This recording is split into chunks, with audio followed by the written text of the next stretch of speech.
Hi, this is a 45 by 108 5 mummy weight China silk dyed for you flag, and I'm just going to show you a couple of quick moves with this today and give you a couple tips and tricks on how to use it. One of the things that you need to be aware of when you're using this flag is because of the fact that it is a lightweight, it works well with gentle motions.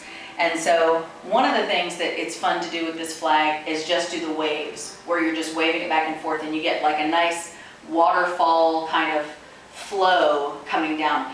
Now, if you're outside and you have wind, it's light and so it will get carried away and probably won't work as well. But if you're inside, you get a lovely waterfall effect.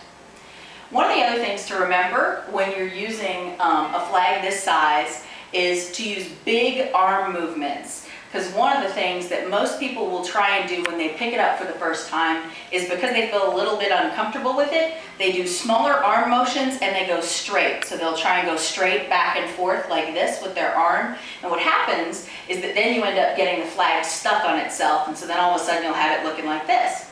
So to keep it from doing that, essentially what you're going to want to do is if you want to wave, you're going to do a wave down, but then do a circular motion back, and that keeps you from hitting the back end. So you're going to go like this, and then come back again like that. So like this, and back again like that. So here is an example of that. So if we do a nice wave and circular motion back, nice wave and circular motion back. That's a nice easy move to do with this, and it looks great. The other thing is if you're doing a big enough circle, you can do the wave back. So basically you're doing waves on both sides, and that works really nicely. And you can just flip it around like that. So again, so if you do the big arm motions, and if you think about doing the waves but doing curves, so think curved lines. One of the things that works well with the wave is if you look at the how-to that I have on the blog for how I have this flag attached to the pole, which by the way, it gives you a link of where you can buy the pole and all the stuff like that. You'll notice though that I use the rubber tip up at the top here, which gives you a really nice bounce when you are doing a wave. And so the rubber tip really helps with the bounce. Now, one of the other things to be mindful of that you'll see that I've done here is these flags do not spin, and so they will wrap around the pole.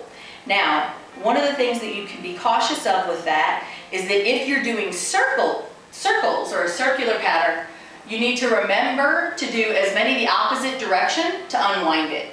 Now, at a distance, when this flag is in motion, nobody else is going to be aware of the fact that that's happening, so if it gets twisted up a little bit, it really doesn't make any difference. But the thing is understanding how to undo it if it does happen. So if you notice, because if you keep spinning one direction, eventually your flag is going to get shorter and shorter and shorter. And so the trick is not knowing how to prevent it completely. It's better to know how to undo it, because the fact of the matter is you're going to get into it and all of a sudden you're going to look up and go, wow, it's kind of twisted. And so just knowing that if you reverse your pattern and go the other direction, it'll work. Anyhow, those are just a couple of tips on how to use the large flags.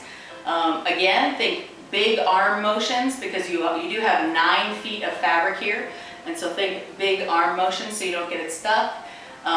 Doing bounces, circular motions, and remembering not to get it twisted around the pole. Anyway, hopefully you found that helpful. Bless you.